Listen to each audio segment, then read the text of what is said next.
Welcome to Total Network Operations, the project with a podcast dedicated to hardworking network operators like you who light up the fibers and deliver all the packets. Here on TNOps, we shine a bright light on great ideas in NetOps so you can take away useful ideas to make informed decisions for your own network and your team. I'm your friendly internet plumber, Scott Robon. Today, we're going to do a dive into the evolution of high-speed pluggable cable assemblies in this sponsored episode with the Siemon company. When it comes to network cabling, more is better. Speed matters. We've all seen the evolution of links from slow serial links and 64 kilobit per second ISD and B channels to shared Ethernet, 10 and 100 meg Ethernet, then switched Ethernet. And as Ethernet continued to evolve, it leaped from the LAN to the WAN as well, going from 1 gig connections to 10 gig, 25 gig, 100 gig, 400 gig rolling out today with 800 coming soon to a data center near you, and 1.6 terabit per second Ethernet connections not far away. Ethernet has just been this adaptable animal, and it continues to evolve. And don't forget InfiniBand. Like it or not, you're going to hear more about that too. This rocket ride of increasing speeds requires serious innovation in cabling. You know, the stuff you like to forget in OSI layers 1 and 2. You know, my favorite mnemonic for that is people don't need these stupid protocols anyway. You can do the decode. You know the 7 layers. We're talking about physical and data link layer issues here. You might want to set it and forget it, but you really need a refresher on what's happening in the physical and data link layers. The physics of getting to faster speeds impacts cabling, form factors, flexibility, power, connectors, and more. This is becoming even more critical in data centers where we're cramming more and more compute, CPUs, DPUs, GPUs, and more network plumbing to connect it all. Things are changing fast, and to help us understand the nuts and bolts with modern cabling technology, today we have our good friend and co-host Ethan Banks and Ryan Harris, the sales and market manager for high-speed cable assemblies at the Siemon company. Ryan's here to talk about how they see this evolving and the set of cabling issues and the solutions they bring to the market. Ryan, welcome. It's great to have you here on TNOps today. Hey, glad to be here. Cool. Tell us about the Siemon company, what you do, what your customers look like, and how you serve those customers. Give us a feel for all that. Well, I'm a sales engineer at the Siemon company, and I've been supporting high-speed cable assemblies for approximately 15 years. Interesting fact about the Siemon company is it's over 100 years old. Back in the early 1900s, they were supporting AT&T with terminal blocks. And Wow. the reason why AT&T liked the Siemon company terminal blocks is because of the resin. They just didn't break. Interesting. And Yeah. today, the Siemon company, fast forward, is still in the telecommunications space, also supporting smart buildings, and then also data centers. And And we'll it's focus a lot on data center today too. But yeah, I took a look at all your corporate material. You're into many other application areas as well. and it's primarily cabling and then cabling management. Got it. How did you get interested in this as a career? You know, what took you down this path? So early in the 2000s, SFP plus and QSFP plus 40 gigs were the most the fastest speeds and the most interesting, emerging technologies. And so I was in the early days, and it's just continued to evolve. And along that way, it's just been more complex, and it's kept it interesting, and has also kept me relevant. So I was in the early days. This is such an interesting blend of like the real practicality of just getting cable connections to work for network equipment, but the physics is not trivial. And don't worry, we're not going to do a deep dive on the physics of coding schemes, although I know you're going to want to talk about that a little bit. But there's like real engineering and real science that goes into signal propagation. It's something that I don't know nearly as much as I want to know about, but it's always kind of fascinated me. So that's a very cool start. Um, can you summarize? Let's start off by talking about high speed cable assemblies. What do you mean when we use that term? And how do we get from your early days of we know how to plug a single Ethernet cable in from one point to another, or a single pair of fiber from one to another. But how has that changed and evolved over time? Well, it started, like I said, with 10 gig, and now it's gone all the way out to 800 gig.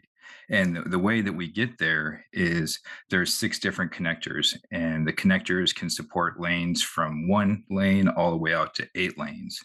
In addition to there being more connector types, there's also more speed per lanes options. So 10 gigs per lane all the way out to 100 gigs per lane.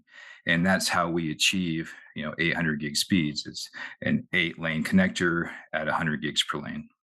So why don't let's dive into that a little bit. So if we go back to 10 gig, let's use this as an example to talk about what a lane is and how you use multiple parallel lanes to get those high speeds. Were those 10 gig connections just a single lane? And can you explain what you mean by a lane?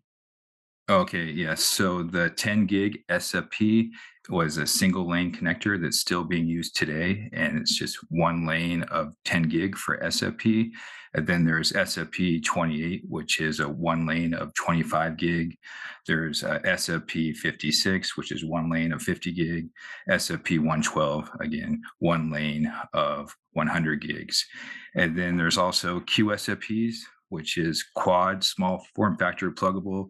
Quad means 4 lanes. And so it could be 4 by 10, which would be 40 gigs, or 4 by 25, which would be 100 gigs, and so on. And then where there's all the way out to 8 lane connectors like the QSFP double density, which is 8 lanes. And it can be any combination of 50 gig per lane, which would be 400 gig, or 100 gig per lane, which could be 800 gig. So I'm Why lanes though? So why, in other words, we got 100 gig lanes now. Does that mean I no longer need my 25 by 4 to get a 100 gig option that I might have had? It's like all these different ways to get to 100 gig. That is correct, and that's why I was saying that it's getting more complex. So whatever you want to deploy, it can be done. So there's breakouts that can be 4 by 25. There's also straight 100 gigs per lane, and there's a variety of options. Connecting a legacy network equipment that might be running 25 gigs per lane to higher speed switches that are 100 gigs per lane. Well, so is the reason I pick one versus the other because of breakout, where I might, like you said, I might have a server that's 25 gig uplink and I'm going to take a 100 gig assembly, but it's a 4 lane, 4 by 25 lane option that I can do a breakout cable to connect up servers. Is that why I would choose that versus, I don't know, point to point switch to, spine to core or something like that? So the cables that I support, the direct attached copper and also the active optical cables, are primarily in switch to server. Mm. And so it really depends on your application. Are you supporting lots of requests per second, or are you doing some AI processing? And that really determines what speed you're going to use. And then also whatever network equipment you're comfortable with, or you plan on adding as an upgrade. And so it's really up to the customer, and it's primarily has to do with their application. But there's lots of options. The cables connectors are whatever the customer wants to connect. You're saying it's really driven by the equipment I have then, as opposed Yeah, it's to driven by the equipment. Yes. a multi-lane version of 100 gig isn't better or worse than a single lane 100 gig. It just depends on what it is I'm trying to plug in. Oh yeah, it depends on density. Like how many connections are you trying to make, right? So breakouts are really good for utilizing a switch to increase density. So if you do one to one, you have less connections that you can make, versus a breakout. If you're doing a 100 gig breakout, you're connecting to potentially 4 different devices below it, and that's just a way of utilizing a switch better. Is having a breakout to support density. So let's just do a little quick compare and contrast of point to point versus point to multi-point. The breakout scenario. If I'm doing point to point, like it's a switch to switch connection, a 100 gig link or a 400 gig link, those lanes are not exposed to the switch, right? The switch ports don't know how many lanes and what type they are within the link, right? It just looks like a 100 gig link or a 400 gig link to me, correct? No, that's actually incorrect. Okay. You have to set up the port on the switch to whatever mode you want it. Is it a 1-to-1 mode? Is it a 1-to-4 mode? So it's a part of the configuration of the port. These cable assemblies are actually smart. They have an EEPROM map inside of them, which Okay. actually says what it's capable of doing, and the switch can read the cable and then set the port appropriately. Okay. And that's how you would get the breakout capability, right? If I'm attaching to 4 servers on the single port, you'd set the mode to that breakout mode. And then I'd Yeah. probably have like sub interfaces associated with each host connection. Yeah, so it depends on the connector of the switch or the network equipment. So the switch, for example, a QSFP switch, the QSFP again is 4 lanes. So because of that connector is capable of doing 4 lanes, you can configure the port setting to break out Got it. to 4 lanes, for example. Then if you're using an OSFP connector, for example, which is 8 lanes, you have possibilities to break out 2 by, 4 by, and in some applications, 8 by, So 8 by. so talk about how you engage with your customers on this. Like there are lots of options that just like a certain host didn't completely understand and you helped him understand how things work and how things need to be configured. What does that look like for you on a day-to-day basis? So I work with network teams, and usually when I get involved, they already know what network equipment they're going to connect, and so Right. I'll ask them, what are you connecting on both ends, and then I'll look up the data sheets and see what connectivity is possible, and I'll review the options, whether it's DAC if they're trying to make connections up to 5 meters or below 5 meters, or active copper or active optical if they're trying to get extended reaches beyond 5 meters. Okay. So this is a good place to like, let's do some more term definition, right? Like we've talked about, I think we dropped the term structured cabling. You just used DAC. We introduced AOC. Can you take us through each one of those? So a DAC is a direct attach passive copper cable, and it's made for connections, switch to switch, switch to server, Ethernet or InfiniBand, short reach connections, 5 meters and below. It's And the those are the lowest those are the power. assemblies. They got the pluggables in either end and a big piece of copper that goes in between them. Yes, I don't have to supply a cable. It's all one big assembly. that's correct. Just a plug and play cable assembly that goes inside of an SFP port. And before I cut you off, you were talking about power. What's the power utilization on a DAC? Oh, so the DAC, some of the advantages of DAC is it's the lowest power option. So it's passive. It's just basically a copper jumper cable. And then at the AOC is active, and it has a chip and some lasers that change the signal from copper to optical on the other end, and optical back to copper. But that requires power draw, and so the DAC is passive. It doesn't require any power, and the AOCs with their active chips do. I think like the AOC as simple, an active optical Yes, as an active cable. yeah, optical cable, Got it. and because of that, they're higher heat as well. yeah. The power generates some heat, and they're also more expensive. So usually, my customers, they like to consider copper where they can. Again, primarily on length and density as well. So I mean, the simplest differentiator there is for a passive copper cable. All I need to do is send a signal across. I don't need to power it separately. Active optical cables have lasers, and those lasers draw power and they create heat. Right. Yeah, exactly. So then what's an active copper cable? So that's an interesting question. So at these higher speeds, to make sure that the signal performance is carried through, larger cable diameters are used. And then at 800 gig, passive copper has a length limitation around 2 to 3 meters. Mm, But people are used to using these cables out to 5 meters, and so active copper is used to reduce the cable diameter and maintain the signal health, and then also reach lengths out to 5 meters at the Okay. higher speeds. So 5 meters in a big data center seems like a really big limitation. Um, and so, can you talk about how you guide customers through copper versus optical choices and flavors of each? And also, the impact on density, power, and just, Oh, having to wow. cram a That's lot a of loaded cable. question. Yeah, no, go for it. Yeah. So the DACs are typically used within a cabinet. So, and cabinets are, usually like 42U cabinet is 2.5 meters from top to bottom. So 3 meters can achieve interact connection. But I am seeing some customers that are interested in using copper outside the cabinet, and 5 meters can support, two cabinets adjacent to wherever that initial connection is. Beyond that, they're going to want to use AOCs. Also, I was talking about copper cables having a thicker cable diameter to support, higher speeds. That's another area where if there's high density, somebody or a customer might be interested in exploring AOCs or optics to reduce the cable diameter. But there's trade-offs, like I said, the power trade-offs, cost trade-offs as well. And so, Yeah, it's a funny I balance with that. I've been in situations where you get enough copper in the cabinet, you're actually blocking airflow.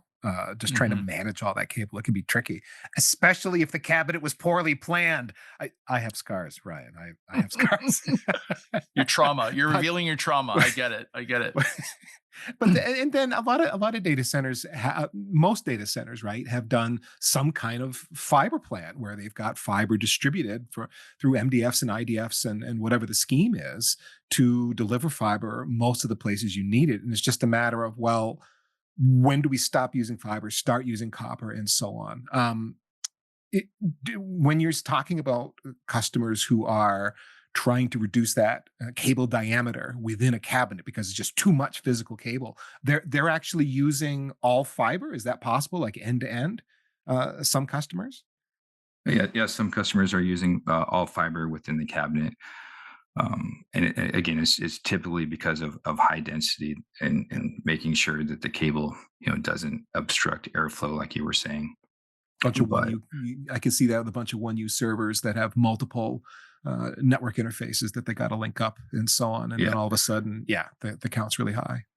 yeah. Yep. But copper cables have been evolving over time. So, for example, we have a flexible cable design that is a little different than what's been used in the past for higher density, and it's basically to help make sure that when we're supporting 8 lane connectors, they're actually able to bend the cable and make routes from top to bottom or from side to side. So, what else goes into like your input on making sure there's appropriate airflow, planning for the future? But you're not upgrading the cabling in your data center, your facility every year or every couple years. What do refresh cycles look like? Talk about that.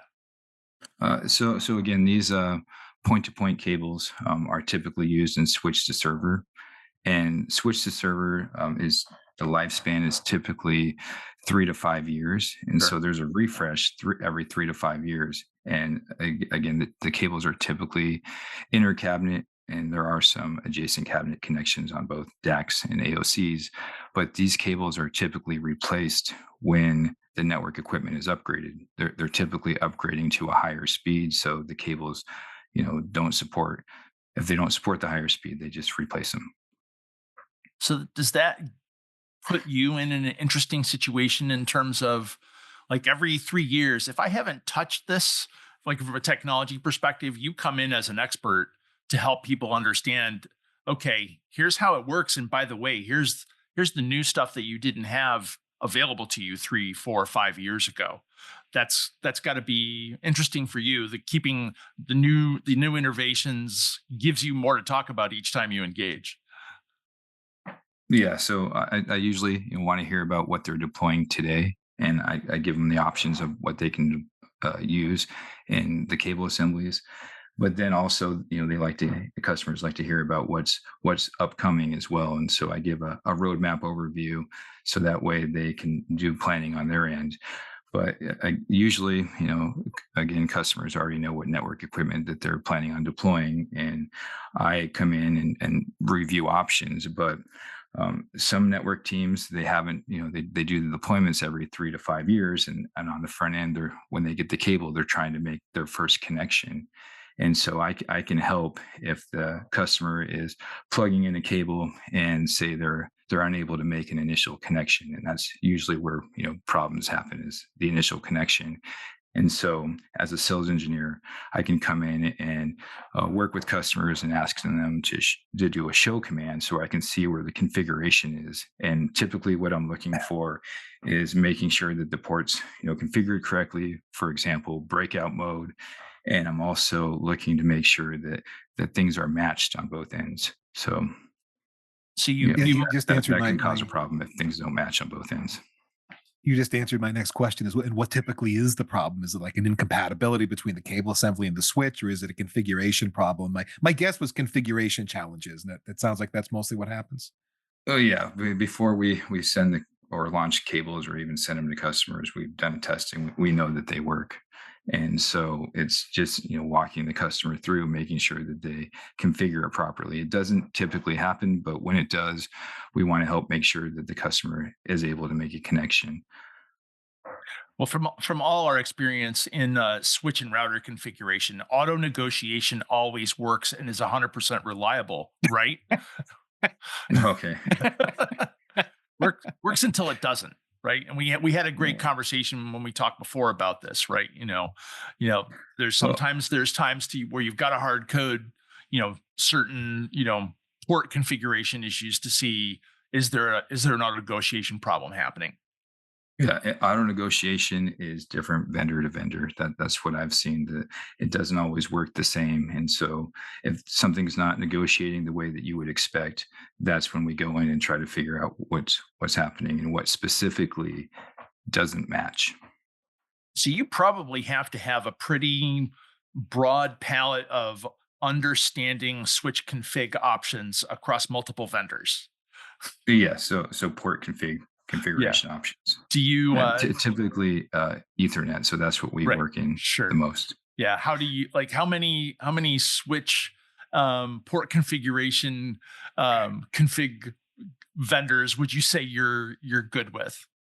You don't need to name names, vendor I'm, names I'm if you I'm don't want. pretty good Yeah. within the Ethernet ecosystem. All of the top players, Cisco, Arista, Juniper, Nvidia, and so on, Dell as well.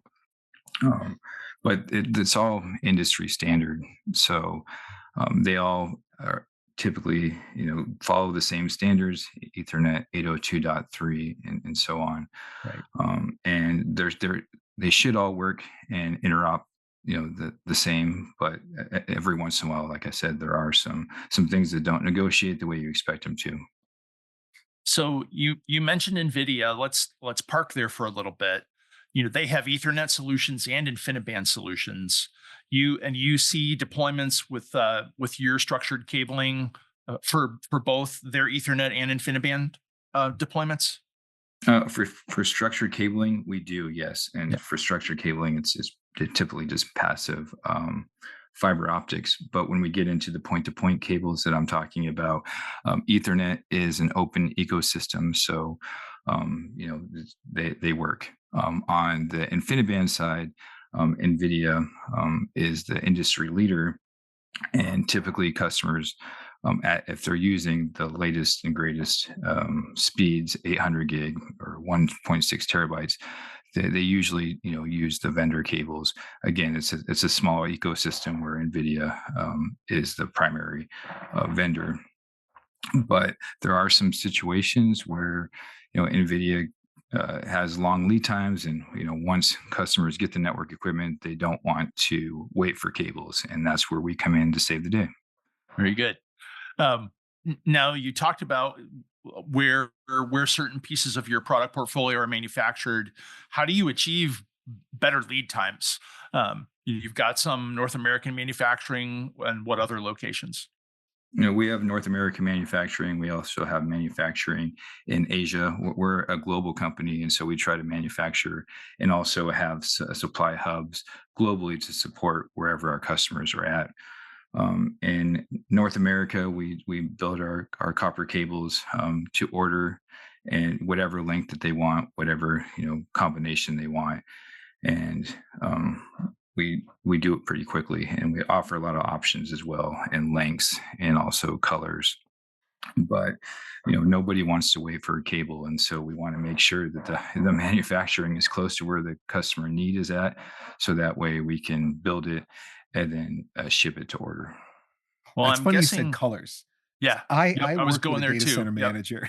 I worked with a data center manager for whom colors were a thing. Every in if it was inside a rack, it all had to be blue. That was the thing. And if it wasn't blue, he Oh, I blue is remember, popular here. oh man. I remember sitting at my desk one morning. He went out into the data center because he would do a patrol. He'd walk up and down the racks and so on. It was a decent size, but walkable data center. And he came back to my desk and said, "Who's got the yellow cable in whatever the rack was?" I'm like, "Oh, that was Dave or whoever it was. He was working on a thing."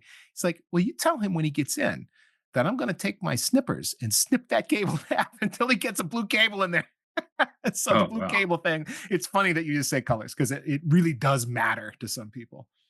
Yeah, typically, we offer colors, and it's whatever the customer wants to do. If they want to distinguish, primary versus a secondary network, so I see colors being used for that.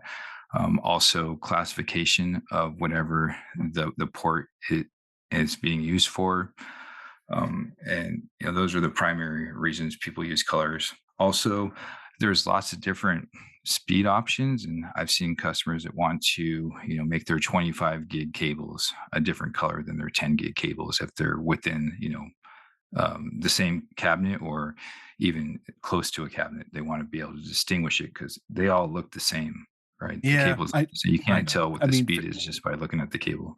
for what it's worth, we've tried. I've been in different shops that had different schemes like that, and it always got to be a little too hard. And after a while, the color scheme would devolve a bit unless you had someone that was very rigorously enforcing the color scheme. But Right. now Yeah, you and mentioned now Ryan, you mentioned customers, and you've got manufacturing hubs and distribution hubs and so on all around the world.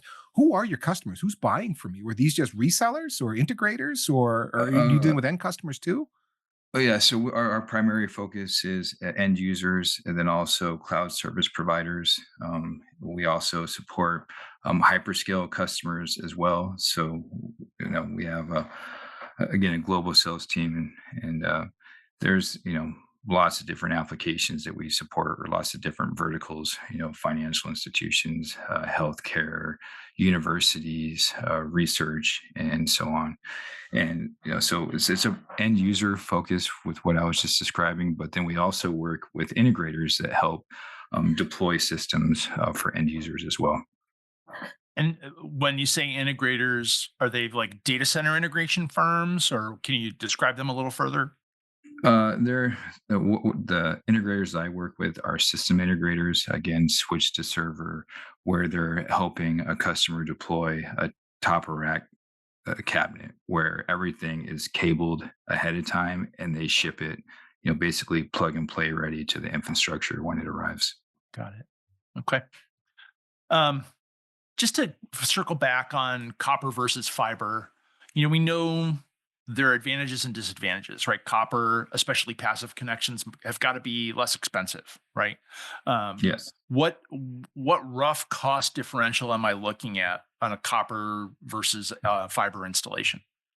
It really depends on speed, so as a just a general number, it's typically 5x passive copper to active optical. But then also now there's active copper. When you add that active copper chip into it, it reduces the savings, but it's still lower than active optical.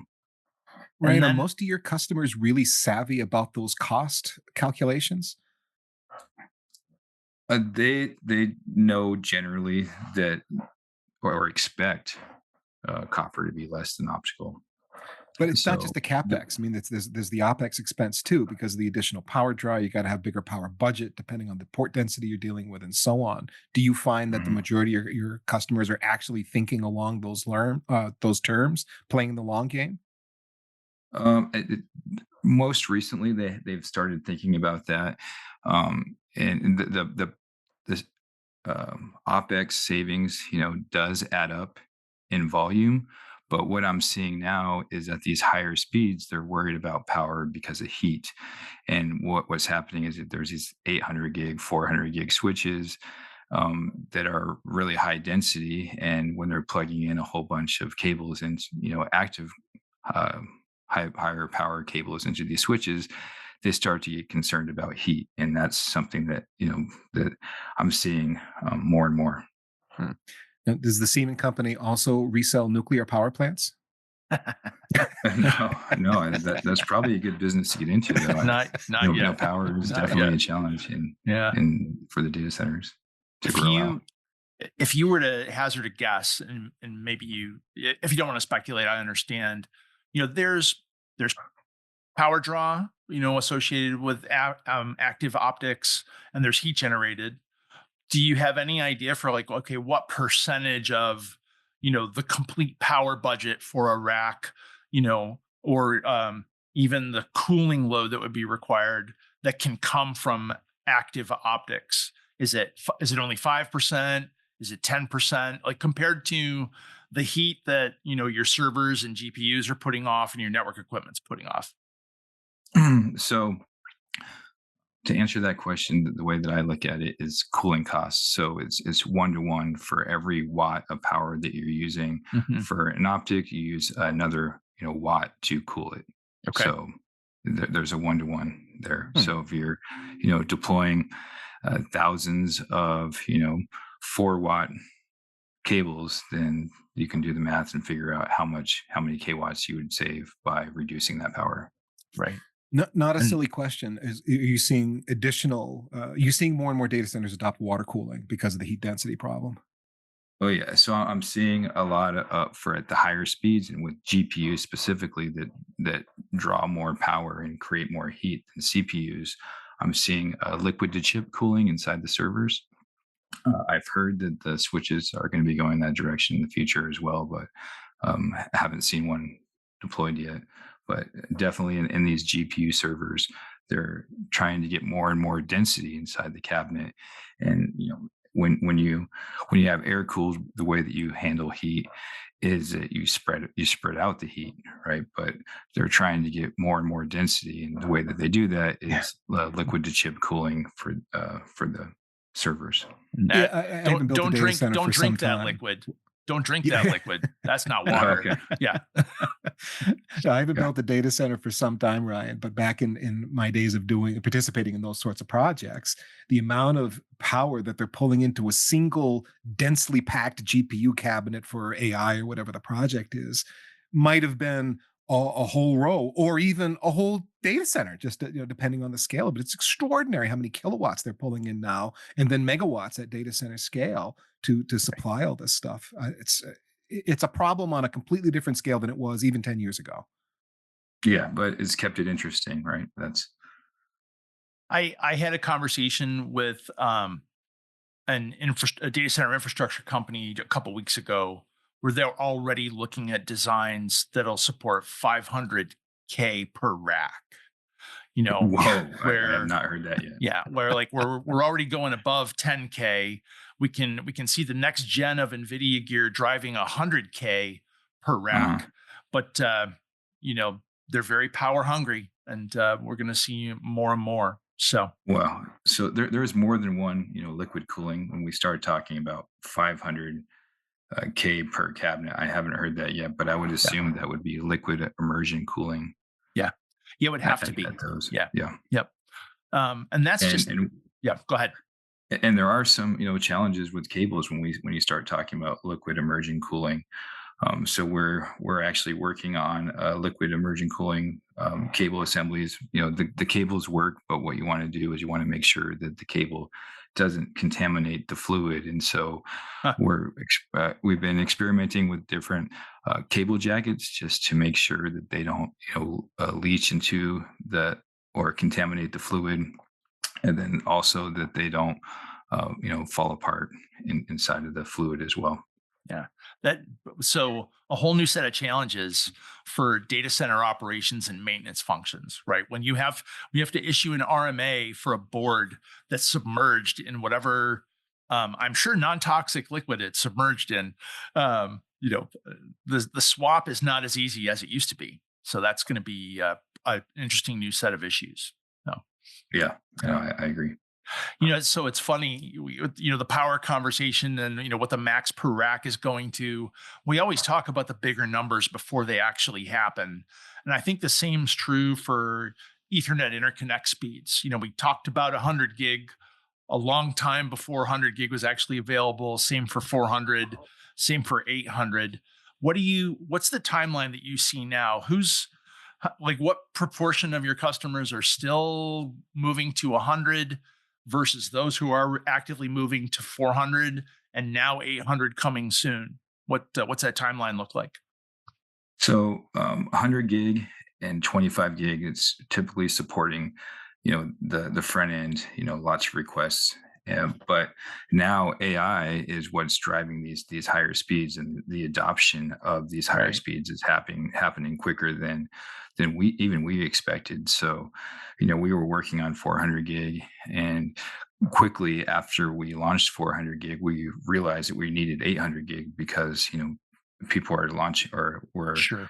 looking at deploying projects sooner than we expected, uh, a lot sooner than customers adopted 100 gig, for example. But How now how AI long? workloads are driving Yeah. that demand. So how long have you had 400 gig cable support? Since the beginning of last year. Okay. And then you have 800 gig product today. And we have 800 gig product that we're deploying this year. It's available, but for marketing purposes, it's going to be this year. Got it. Yeah, you mentioned there were some new things that are rolling out, and I think you mentioned that 800 gig product is one of them. Yeah, Um, that's in both copper, active copper, and AOCs. Interesting. How far out do you think 1.6 terabit links are? NVIDIA on the InfiniBand side already has it, or they've released it, and it's 200 gigs per lane, 8 lanes. Yep, yep. Yeah, and so um, Ethernet, I believe, is going to get there as well. The Ethernet standard for 200 gigs per lane is supposed to be launched next year, and so Ethernet is a fast follower, but um, InfiniBand already has 1.6 terabytes. But I assume that that's probably going to be a niche market for hyperscale. Scott, So I talked to some folks who suggested that 1.6 terabit for Ethernet, late 2026 at best, probably 2027. We'll see. There's a bit of a wait and see thing here for sure. for sure, Yeah, but it is now 2025, so 2026 is the end of next year, right? And Yeah, yeah. that's yeah, we'll it's going to be here before we know it in a sense. I you know Ryan, I agree. It'll be niche at first, but things follow. Um, and to your comment about 1.6 terabit InfiniBand support being out there, it's easier for a single manufacturer to focus and get that delivered versus a whole Ethernet ecosystem. Where the Ethernet standards still need to be finished, and then everybody who wants to play in that game spins up manufacturing. But over the long run, I'm playing my opinion card here. I am going to get better cost in the Ethernet solution than I will for the InfiniBand solution because I can get it from more places. So, yeah, that's the benefit of the open ecosystem. yeah, yeah. Well, we're going to start to wind this down, but I want to make sure I give you the opportunity to talk about any other key technologies, any other key product info you want to talk about before we wind down. No, nothing really comes to mind top of my head, but you know, really, there's lots of different cabling types out there. all the way out to 800 gig, lots of different combinations, straight throughs, breakouts. There's color options as well. There's Ethernet and InfiniBand. And, if any customers are looking to make deployments, we're here to help with, we have the right cable types, and also we have the support to help make sure you can make a connection. Cool. Yeah, make a connection. No pun intended. Make a connection to make a connection. That's actually the tagline for the Siemon company is connecting the world to a higher standard. There you go. I always ask folks, toward the end here, do you have any interesting ops stories? You can hide and obfuscate names. You don't need to get anybody in trouble. But do you have like a famous, in your mind, customer that you really helped clean up their cabling situation?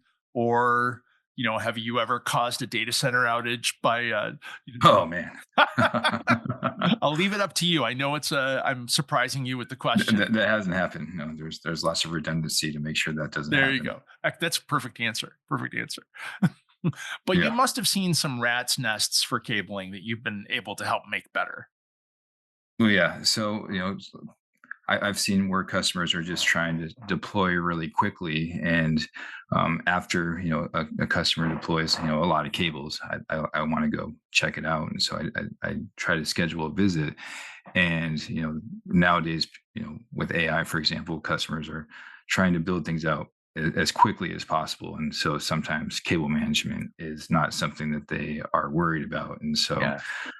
We typically, after a large deployment, I'll go there and check it out and, make some suggestions to clean it up, just, for airflow, and then, just making it more visually appealing. But airflow is really the issue with cable management. Also, I want to make sure that when I go out there that there's not any, critical bends happening that could, hurt cable signal health. For sure. Well, but it's very common. So where cable management isn't top priority.